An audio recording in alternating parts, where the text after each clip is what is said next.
Assalamu alaikum. You're watching Pakistan Television News, and I'm Faisal Rehman from our Islamabad studios. And in our today's program, we'll be covering two very important topics. One is the current understanding between Afghanistan and Pakistan, how to normalize the relationship, especially in trade, in bilateral trade, in Afghan transit trade, and otherwise.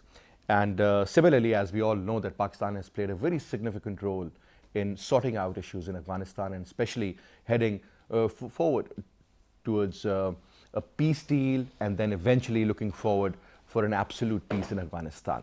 Now, that is a very long, lengthy, and complex procedure and proposal at the same time. But I think a lot has been done, a lot more still needs to be done, and eventually leading to a proper settlement in Afghanistan. The second, again, topic is very important, related to the South Asia, and that is about the current standoff between the Chinese and the Indians. And if you look at the Indian media, it seems that the war is inevitable and it could happen any day. All it needs that who is going to fire the first bullet. And the Indians, they have in fact reinforced the border. They have had more military there now. The Air Force is engaged, and again they're buying the military hardware from left, right, and center, whether you talk about Israel or you talk about France, other European countries, USA for that matter, and so on and so forth. So where will that lead? Because South Asia has been in turmoil for a very long time. So we'll be covering these two very important topics, and to talk about this, we have with us in our studio on my right is Air Vice Marshal retired Faisal Saab, who's a senior analyst, former Vice Chancellor of the Air University. Thank you very much, AVM Saab, for your presence. And we have with us Shaukat Paracha, again needs no introduction, is a senior journalist, senior anchor person, and a senior analyst as well. Thank you very much, Paracha Saab. And over the Skype, we'll be talking to Kamar Chima Saab, who's a foreign affairs expert. Chima Saab, thank you very much for your participation as well. Thank you. Now, AVM Saab, first of all, let's start off from the first topic, and that is about the Pak-Afghanistan meeting under APA-PPS. Now, again, the second part is Pakistan-Afghanistan to address common challenges. There are a lot of common challenges. I think Afghanistan and Pakistan has a common enemy, but unfortunately, the Afghan government is not realizing, and I'm talking about the presence of the Indians there.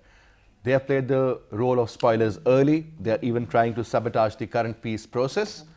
Even Gulbuddin Hikmatyar, he's also shown his concern regarding the Indians. Our foreign minister, Shah Mahmood Qureshi, has also issued a statement. Let's start off from that point, sir. Your take. Faisal, Pakistan and Afghanistan have been talking on a number of forums about Afghanistan and about the peace process. And that includes, if you recall, the quadrilateral discussions between the Afghanistan, Pakistan, China, and USA. Then there's been SCO forum negotiations, and then there has been a Moscow format, and then the 6 countries format. So there has been a lot of forums in the last about a decade or so that both these countries have been talking about Afghanistan and about peace in Afghanistan. And Pakistan has made it a point that it attended all the forums that were made by various powers to discuss peace in Afghanistan. So Pakistan has made all diplomatic and other political efforts to support the peace process in Afghanistan. Now, what does this particular meeting signifies? The APA-PPS is Afghan-Pakistan Action Plan on peace and solidarity. So this is the first forum that addresses the mutual issues between Afghanistan and Pakistan. The earlier forums have been discussing the peace process, but this is the first forum that was formed probably last June. They met first, and they decided to have 5 groups. So primarily, you can say that this is the next phase of the peace process. You can say this is a confidence building measures between the two neighbors, and probably foreseeing an eventual agreement, and how would Pakistan contribute, and how would the relationship between the two countries go. So they have an economic group, they have a political diplomatic group, they have a military group, and they also have a refugees group, and they also have a intelligence sharing group. So there are 5 groups that were formed under the APAPs, and they have met for the second time now in Kabul. Now, the significant, I think the most important thing that one should expect and one desires is that both the countries and their diplomats are able to remove that mistrust that has prevailed over the years, that has marred the progress of any progress in the relationship. That mistrust must be looted, and this is probably a confidence building measure to remove that mistrust. If you look at our failures, and I would say one of our major failure is that Pakistan has not been able to highlight the help assistance that it has given to Afghanistan over the years. I was just reading an article today, it reaches about $1 billion. It matches what India has done in Afghanistan. But at the same time, if you remember, Pakistan offered $500 million. I'm not sure exactly the date, but a few years ago. Pakistan has built, and they refused to take that money from Pakistan. No, Pakistan has built 3 hospitals in Afghanistan. One is 200-bedded hospital, Jinnah Hospital. One is 80-bedded kidney hospital, and then yet another hospital that Pakistan has built. Pakistan has given 4,000 scholarships to Afghan students, and they are studying all over Pakistan. And at the top institutions in Pakistan, those who qualified, they are studying here. So Pakistan has done not only in the health sector, but in the infrastructure also. Pakistan has helped build roads and connect Afghanistan internally and with Pakistan on the Afghanistan side. So what I mean is that probably these goodwill gestures have been suppressed in Afghanistan press to highlight the Indian view or Indian contribution, whereas our contribution is not only on the assistance side, but also in the Afghan transit trade side that we have been assisting, and the food supplies and everything that Pakistan has been doing. I think Pakistan needs a very reasonable campaign or awareness campaign in Afghanistan to tell the people of Afghanistan that all along Pakistan has been contributing towards the well-being and prosperity of Afghanistan, and that is what will remain the aim of Pakistan in future as well.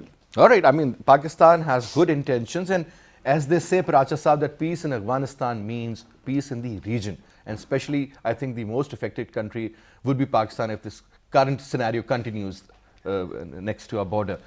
Now, looking at the current situation, sir, the role of these spoilers, that is also very important. I would like you to talk about obviously what AVM Saab was saying. I want you to continue with that, but also throw light on the aspect of the spoilers, because this has been repeatedly done before also. Whenever they were close to negotiation or for that matter, for anything positive that could have led to some sort of a solution, was sabotaged by the Indians. This time also it seems that a lot has been done, but still we cannot rule out the presence of the Indians out there to do something wrong. Thank you very much. I think today when we are talking about Afghanistan or peace inside Afghanistan or the bilateral relations at different fora, including this Afghan-Pakistan action plan for peace and solidarity, PAPS, if we have been talking 6 months back, would have been a different scenario. But today is a different, because of the agreement between US and Taliban forces, Afghan Taliban forces, is entirely a different scenario, and the change will be unfolding with the passage of time.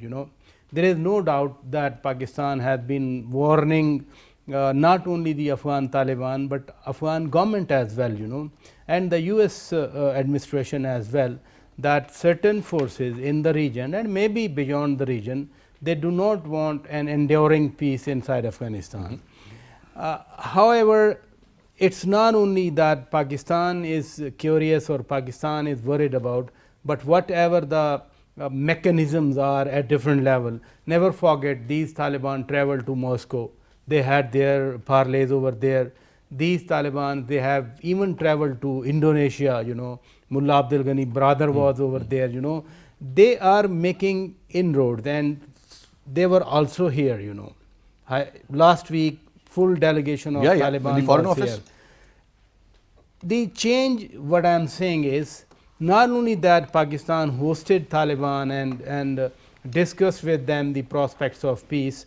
Prime Minister Imran Khan also spoke to Dr. Abdullah, who is now the head of the High Peace Council over there for reconciliation, you know. And this FPS is with the Afghan government. This is not with Afghan Taliban. This is not the mechanism where the resisting forces sit across the table with the Pakistani delegation. Who headed this FPS dialogue yesterday? He was the Deputy Foreign Minister Mir Waz Nab. Deputy Foreign Minister is counterpart of Foreign Secretary in their system, you know. So, two Foreign Secretaries, they are sitting, and their senior officials, both again I will stress, both from military and their foreign offices, they were sitting. Our DGMO, I spotted him, you know, in the video that was released subsequently, and other senior military officials were there. Similarly, they were. That means the government of Ashraf Ghani, President Dr. Ashraf Ghani, he is on board because his representatives were sitting yesterday and talking to Pakistan. Dr. Abdullah, Prime Minister invited him and he accepted. The statement issued by Dr. Abdullah office, they also confirmed that Dr. Abdullah would like to visit Pakistan as soon as, you know, this scheduling get possible. Third is the Afghan Taliban. Why I am talking of different, you know, power groups over there is that now is the time that the government of Pakistan or the state of Pakistan for that matter is not, you know, holding a policy of good or bad over there inside Afghanistan. No, they 3 or 4 whatever the power centers are there inside Afghanistan, they all are on board and they are talking to Pakistan, and Pakistan is facilitating this process at 2 counts. The first count was when Mike Pompeo visited Pakistan in September in 2018. The first thing that Foreign Minister Shah Mahmood Qureshi Saab asked him, what do you want, you know, if we work together inside Afghanistan for peace, you know, for peace inside Afghanistan. That was basically a turning point that Pakistan said we will facilitate. What Pakistan is facilitating now is Afghan led and Afghan owned process. First facilitation was between Afghan Taliban and the United States. When they reached an agreement, the second stage is that there are the intra-Afghan talks, that different factions, different forces, government or resisting forces inside Afghanistan, they should sit together, Doha or anywhere else, you know. Doha is the probable venue for the talks whenever these talks are held, and maybe in this month or next month, ultimately, you know, the Jirga was there. Jirga announced its Doha has played a verdict, very vital role, I would say. Vital role. I think the most important role. Jirga mean all those political forces or the religious forces inside Afghanistan who were not part of Afghan Taliban, they are sitting together and they have endorsed that yes, we should release the prisoners. You know, prisoner release was a major hurdle. Now Jirga has endorsed it. So therefore, I could foresee that the role of spoilers is inside Afghanistan will be getting lesser and it will ultimately be eliminated, because if all Afghan forces, they are Dr. Ashraf Ghani's force or they are Dr. Abdullah's force or they are Taliban force, you know, if they are together, they are sincere, they are trying to bring peace inside Afghanistan, then how come the outsider will they be able to, you know, disrupt the peace? So the real moment of hope, optimism is there. One thing I also want to highlight, that Pakistan should work in an honest way, you know. The role of Pakistan should be of an honest broker. I mean, Pakistan knows their culture. No other countries understand the egos or their, you know, how much nose the longer or the shorter nose. When you know it, Ambassador Ayaz Wazir maybe knows more than someone sitting in Berlin or Paris or Delhi or beyond. He's seen it himself. Rustam Shah Momand, he has been posted he was in Mazar Sharif, he was in Kandahar, he was in Kabul. So Pakistan or Ambassador Mohammad Sadiq, he knows him. There was one 14th I think of Ambassador August. Sadiq has played a very There important was role. one 14th August when Ambassador Sadiq Saab was posted there, and really on 14th of August, all Afghans, from north, from south, from center, they represented. They were there celebrating Pakistan Day. So when I say Pakistan should play the role of an honest broker, because Pakistan knows where is someone's ego, where his ego is hurt, so that when our role is there, we can make other side understand that this issue could trigger some annoyance or this. As even the American officials, they also believe that the road to peace to Afghanistan, it goes from Pakistan. So that is something And peace very, very of important. Pakistan also lies through Kabul, Through Kabul, from yeah. Afghanistan. It's both ways. Yes. Now going to Chima Saab. Now Chima Saab, couple of points here. First of all, if you remember when the Taliban in fact took over the control of Afghanistan, Pakistan, United Arab Emirates and Saudi Arabia, primarily these three countries, immediately accepted that regime and supported them also, because they had earlier supported them as well during the Soviet invasion. Now my point is that the Taliban, they also are a very important factor in the peace process. I want you to throw light on two aspects. First, the role of UAE and Saudi Arabia from the Middle East. We all know what Qatar has been doing. I mean, they have taken the full initiative for this. And primarily, when you talk about the future, obviously we do understand that there is no economy in Afghanistan as such. I mean, primarily whether they have to pay for the bills or they have to pay for the other basic operations happening in Afghanistan, it's the dollar which works. And the dollar which works comes from United States of America in the form of aid. So there will be multiple challenges for them also, for the next government also, and then the approaching American election. So they're all interlinked in one way or the other. Your take, Chima Saab. Well, Faisal Saab, I think your first point related to Saudi Arabia and UAE's, the Americans really wanted that the Saudis and the Emiratis to have influence in Afghanistan, and particularly on the Taliban, so that their dependence on Pakistan could decrease. Because most of the time, the Americans didn't trust Pakistan's as far as when it was to deal with the Taliban. But unfortunately, the Taliban didn't trust Saudis and Emiratis. One, they were outside of the region, and just a Muslim connection was not sufficient. Knowing their culture, knowing their values, and just getting acceptance at first place, because Pakistan wanted the Emiratis and the Saudis to accept. That didn't bring influence on Taliban. So I think this was an American plan, but the Saudis failed to influence.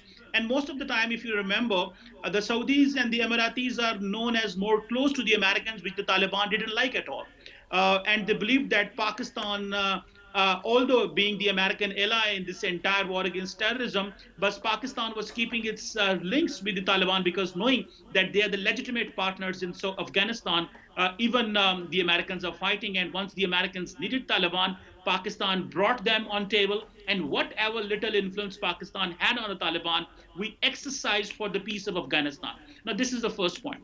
The second point, Faisal Saab, is about the economy. I was just looking the dawn, I think, of today or yesterday, that the Afghans are selling opium openly. That is the situation of economy, because of the coronavirus, every country has affected. The GDP is going in minus, and the country like Afghanistan, which is not deeply integrated with the other economies, and being a landlocked country, Afghanistan is dependent on Pakistan for its business, for economy, for its daily job, for the people. So I think there are a couple of things which I want to mention here. Definitely, in this APPS economy is definitely part of, and we need to give importance to it. But I think at the same time, we have a problem in Afghanistan, and that is of trust deficit. And you remember that this APA-PPS has been held after 1 year. It was last time it was conducted in June 2019, but because of elections and because of COVID-19, we couldn't have a dialogue with Afghanistan. So I think we need to have people-to-people contact more. Ambassador Sadiq is in Afghanistan, which is Prime Minister's special representative, and he enjoys that leverage being a former ambassador to Kabul. So I think we have five modules or five frameworks in this APA-PPS, but I think the sixth framework which we need to add is of people to people contact, because you know how much closely we are linked with Afghanistan. The people of Pakistan and Afghanistan are linked in economy, in relationship, in families. So I think we need to win Afghanistan, where the Indians are putting a lot of influence, and whatever in strategic investments Pakistan has done in Afghanistan, they are not paying us the way they should pay. And Afghan people need to understand that what Pakistan is doing for bringing peace, either it is in the term of strategic sense, or either it is in term of non-traditional security, that is the economy. So in my understanding, Afghanistan definitely understands and Pakistan's significance. The Taliban know this, but this is a very big game, and in this big game, Pakistan is doing all what we can do to bring peace, and the Americans understand our importance. And so far, from President Trump to Zalmay Khalildar, everybody is appreciating Pakistan's civil military leadership for this. I think that's a very good stance, and the effort. I think all the quarters from Pakistan, they're on the same page, and they're all making sure that the effort should be very, very fruitful this time. And let's hope and pray that things do get settled out there as well. We'll just take a short break here, Ji. After the break, we will return, and we'll be talking about the China-India border clash and the standoff.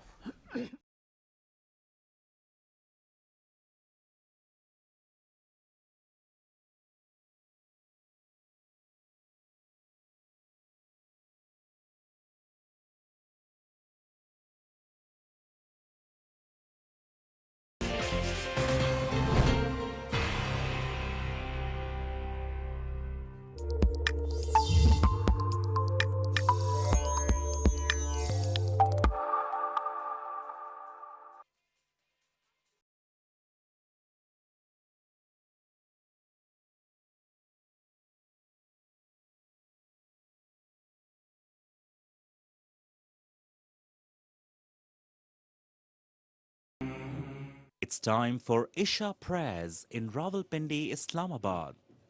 People in other parts of the country may offer their prayers according to their local timings. Allahu Akbar, Allahu Akbar, Allahu Akbar, Allahu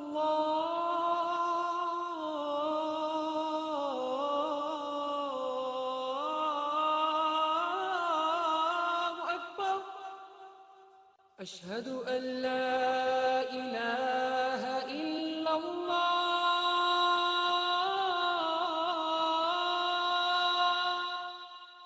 أشهد أن لا إله إلا الله أشهد أن محمد رسول الله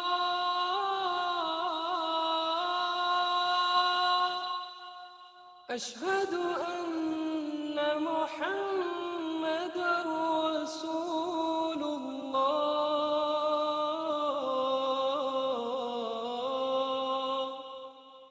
حي على الصلاة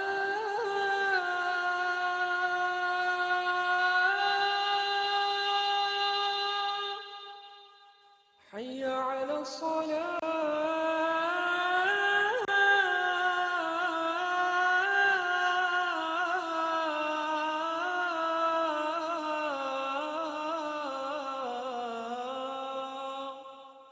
حي على الفلاح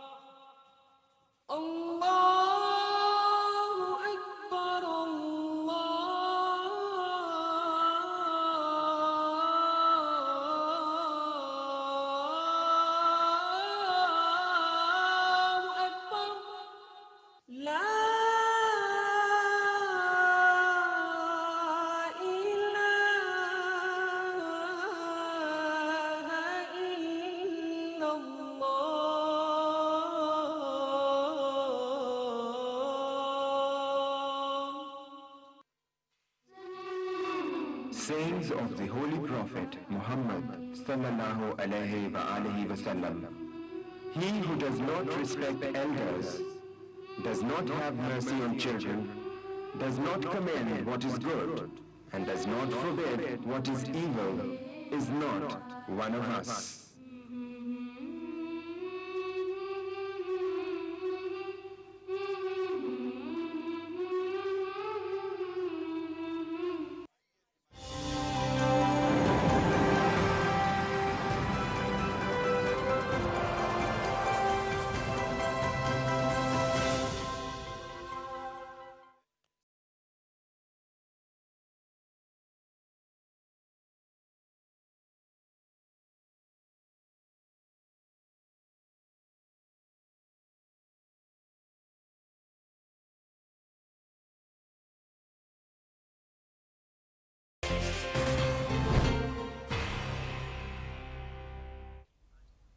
Welcome back. AVM Sab, the second important issue is about the India-China border tensions. As we all know that since they acquired those 5 Rafales, they had stationed them in Ambala, then they got another 4. And they are just pretty happy, as if they have conquered the world after having those 9 Rafales, number 1. Secondly, sir, they have gathered a lot of troops on the border all along the LAC, the line of actual control. So primarily, it seems that there is a very high probability of a clash between the two forces. The Chinese, they have their own mindset, they have their own plan, they have their own agenda. Indians, they seem to be pretty confused at the moment, sir. And when you talk about the kind of media statements or people sitting on in various television programs, I mean, they present a picture as if it's an absolute fault of the Chinese and the Indians are at the losing end, and the analysts, they believe that yes, now India is going to fight on 2.5 fronts just in case of a war. One front is China, one is Pakistan, and the 1.5 or the half area is about the Indian illegally occupied Jammu and Kashmir, primarily because if they withdraw their forces and station them there, then there is going to be a problem. So it seems that India is in a lot of turmoil at the moment, sir, especially when you see that their economy is not doing well. There is a lot of protests going on all over India, racism against the Muslims or for that matter the Sikhs or the Dalits. They're in shambles, sir. Well, let's first take up the China-India dispute over Ladakh. Now, the conflict is between a major power, actual major power, and a pretending major power. Now, India pretends to be a major power, major military power in this particular region. If you look at Ladakh, where Chinese did give a surprise to the Indian military in this last June, July. Indian media covered the weaknesses of their military losses through their hysteria that they built up against the China. Now, when you have a situation, I mentioned it earlier also in the same program, that when you have a situation where two forces have come across each other and one has a better position, one has done better than other one, then the one on the losing side is afraid to withdraw. The fighting season in that or the fighting season in that area does not go beyond 2.5 months, maybe less than 2 months. So when you have had a skirmish over there, you have lost sizable ground and face both, you can hardly attempt to withdraw from that place. Earlier the norm would be that both the forces would draw in winters and come back in spring and remain there till the end of summer or whatever summer is there. Now, in the present situation, the Indians cannot withdraw and let China make another move. So they have to stay there. Whether they have the kits, whether they have the gear, whether they are ready or not, they have to sacrifice their troops like they have been doing in Siachen. Now, Chinese on the other hand, over the years have built up a capability to stay in that area, and in Tibet, nearby Tibet, large forces They have been able to station there. So they always remain a threat now. So now Indians have probably, what we read in the press is that they have amassed almost 3 div infantry on the Ladakh border, which with counting about 9 lakh people in the Kashmir, another 45 to 50,000 people at the higher altitude, I don't think any force is ready to kit and support their people for next long winter. So I'm seeing a terrible winter for the Indian army over there. So Chinese probably would win in And any there are way. so many soldiers which have been brought from various other stations, and they're not even Faisal, acclimatized. China would win in any way because they have prepared to stay there in the winters, and they have forced the Indians to stay there in the winters. And when they are not It's a prepared, kind of a win-win situation for the Chinese. for the Chinese. So the Indians are there out of fear, and Chinese are there not to let Indian do any silly thing. Now this particular skirmish that took place between the night of 29th and 30th, probably Indian wanted to gain another chance of regaining some of the lost ground in the The Indian Pangong. media reports it the other way. Yeah. They said that the Chinese attacked and they wanted to No. gain more territory. Since Chinese are better kitted, better ready, they have a better wherewithal, they can come a month later also.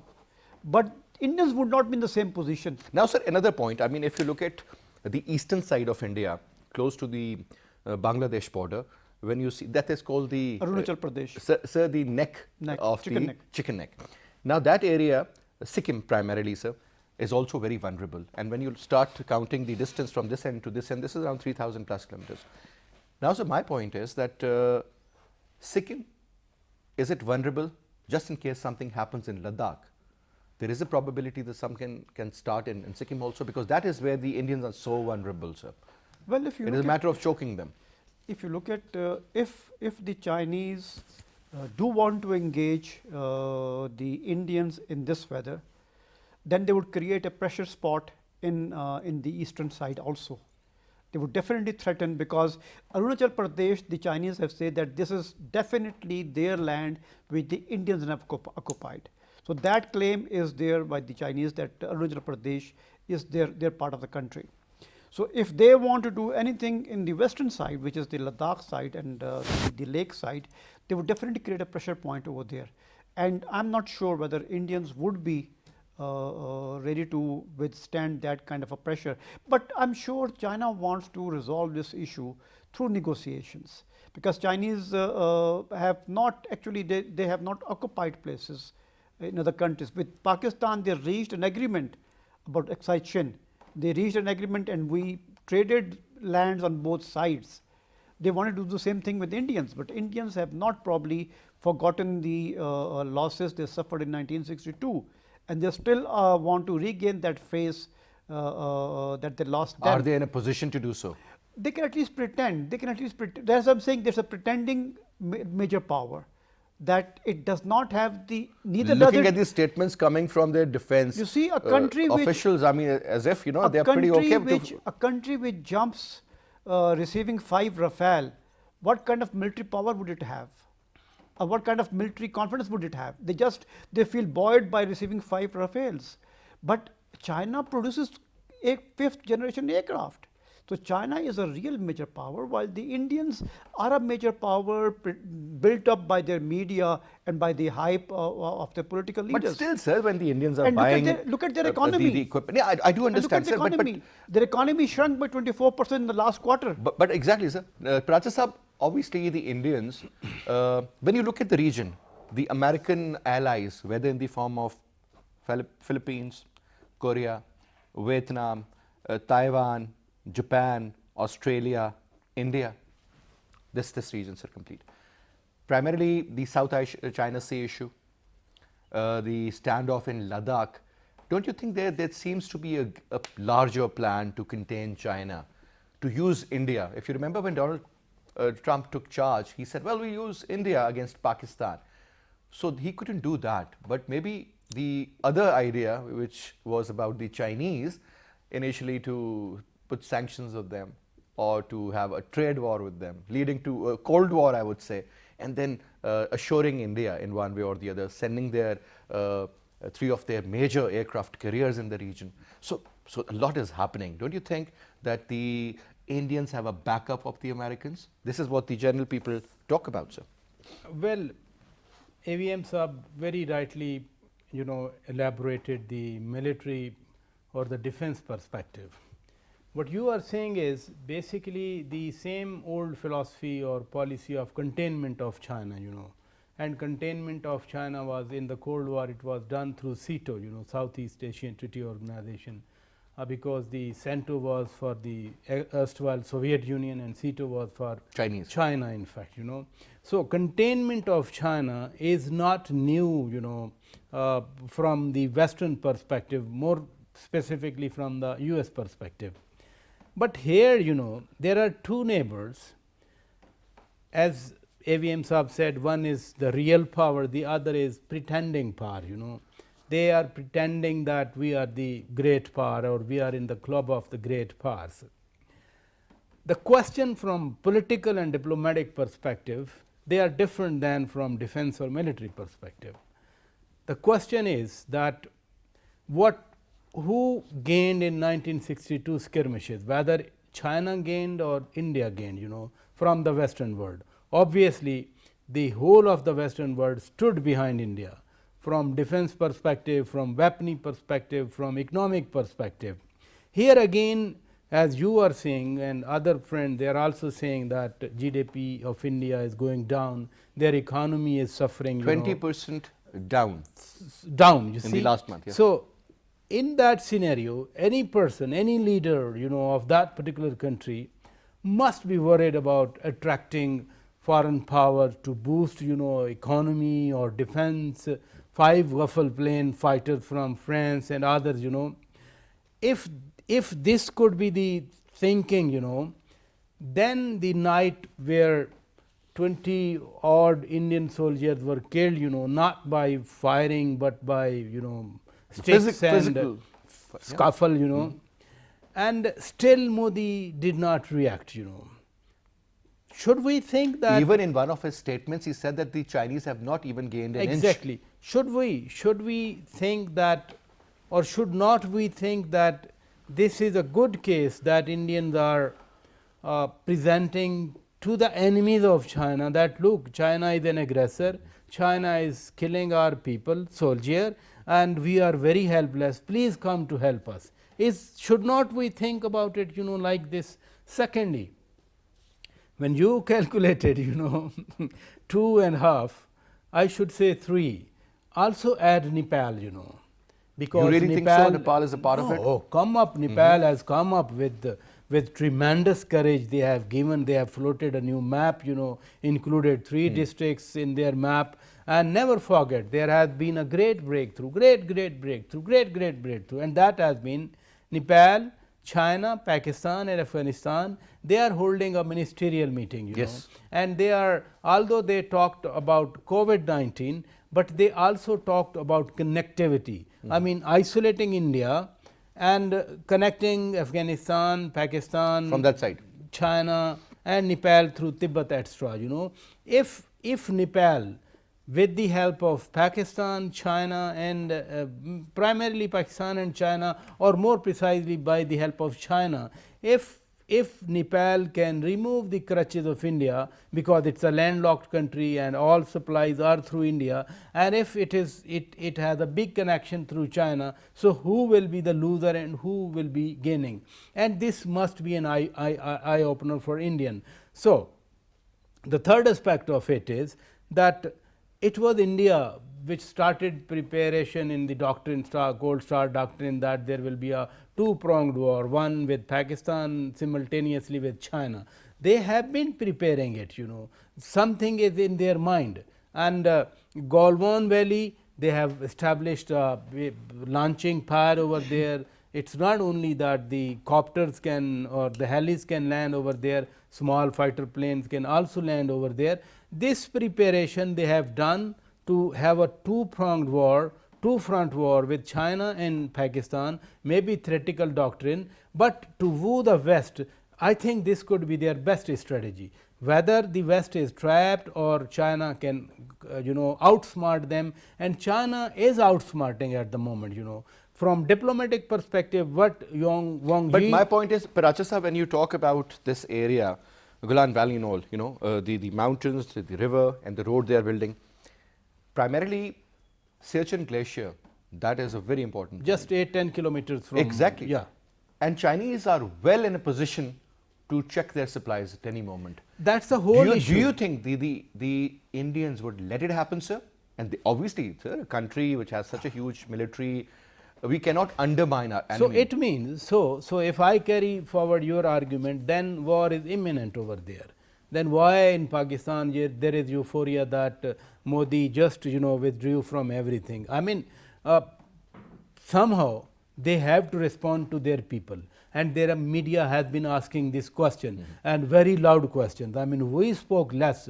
We should have spoken more even, because if CPAC is just 8 kilometers from the Galvan, Galwan airstrip, and their whole built up, we should have been worried. But what I was saying, that China has oversmarted them, because Afghanistan and some agreements with Iran and supporting Nepal. India wanted to isolate China, but now it appears that China is succeeding in isolating India. It's a very dangerous situation, but at the same time it's very interesting situation that the old myth of Nepal under the influence of China, of India, Bhutan, Bangladesh, Afghanistan, we have seen $5 billion investment inside Afghanistan, and now US Taliban agreement has broken all such hypotheses or the edifice on which Indians wanted to stay in Afghanistan. The game is now changing. The game is changing against India now. The region, where they wanted, for example, Chabahar port, a competitive or confrontation with Gwadar, that scenario is getting over. Foothold of India inside Afghanistan, it's not only that. I think, Prachasab, when you talk about Chabahar, I've heard multiple times on multiple occasions from none other than the President of Iran, Mr. Durrani, that they will complement each other. They are not in competition. Well, it seems they will be in competition. India sitting but over if there. A proper... No, if had India been sitting over there, it would have been in competition. How many Kulbhushan, we would have intercepted and caught, Absolutely. So, Indians getting away from over there, from Chabahar, and their influence or sphere of influence, minimizing in Afghanistan. I think these are the dreams, wishful, dreams for Pakistan. Let's take it to Chima Saab now. Your take, sir. India-China standoff. Yes, sir. I think this all goes to last year when on August 5, when Prime Minister Modi was showing his muscular nationalism, and he believed that whatever constitutional changes he will have, the Pakistanis won't speak, the Chinese won't speak. But if you remember, in last November, India's cartography department basically published the new map of Ladakh and Jammu and Kashmir, and the Chinese have been following this, and this Indian claim of annexation, they put it in on their side. So I think what matters is the Chinese understand that Prime Minister Modi's image is growing very big in India, in the region. And the way Modi is trying to project its image, and the way BJP is putting a lot of money in image building of Modi, the Chinese want to cut it to size. Chinese really want to damage his image, what I believe. And what is happening right now, I think the Chinese have their own claim that we are in our own territory. The Indians believe we are in our own territory. But the Indian intelligence, which has given to the Prime Minister Modi that 1,000 square kilometer territory has been taken away by Chinese, and the Chinese are still saying that we will not let this territorial aggression to happen, and we will not let the India to take over our territory. So it means that both the positions of India and China are tough, and Prime Minister Modi is silent. He doesn't want to give a tough message to China because his own GDP growth rate is minus 23.9. Just today, the papers were showing the dependence on China is huge, some $85 billion import, and China has nothing to worry, sir, because China is just doing 2% of its global trade with India. So I think the Chinese understand, and then the chessboard for the Chinese is very bigger. As Air Vice Marshal was saying that just imported the 5 Rafale, it is not going to give to the confidence. The Chinese terrain of war is different. Chinese are going on cyber, satellite. Chinese will go for cyber and satellite attacks. And they All will right. use all the kinetic and non-kinetic means. The Indians will never understand what is happening with them. So I believe that it's a big struggle with the Indians want to have, but Prime Minister Modi wants to win all this war on sitting from the TV studio warriors. And one last point which I want to say is that Please. the CDS Bipin Rawat, which is known as Prime Minister Modi's own man, who is doing everything to make him win elections even in 2019. There is a severe criticism that CDS Bipin Rawat is not that professional to deal with the strategic challenges India is facing, particularly China. He's good. He may be good for Pakistan or dealing at the LOC, but he's not. It's a different ball game with the Chinese. Thank you very much, Chima Saab, for your comments, and that was pretty interesting to know that when you talk about dealing with China, it's a different story. Dealing with Pakistan, maybe he could be an expert in that. But I think the vulnerabilities of the Indians, they are too much as well. When you talk about the Indians and the Chinese on the LAC. Anyway, Chima Saab, it was a pleasure having you. Thank you very much, AVM Saab, for your presence. And Chima Praj Saab, it's always a pleasure to have you too, sir. That's all we have for this, Saab. I'll see you tomorrow, inshallah, at 8. Till then, you take good care.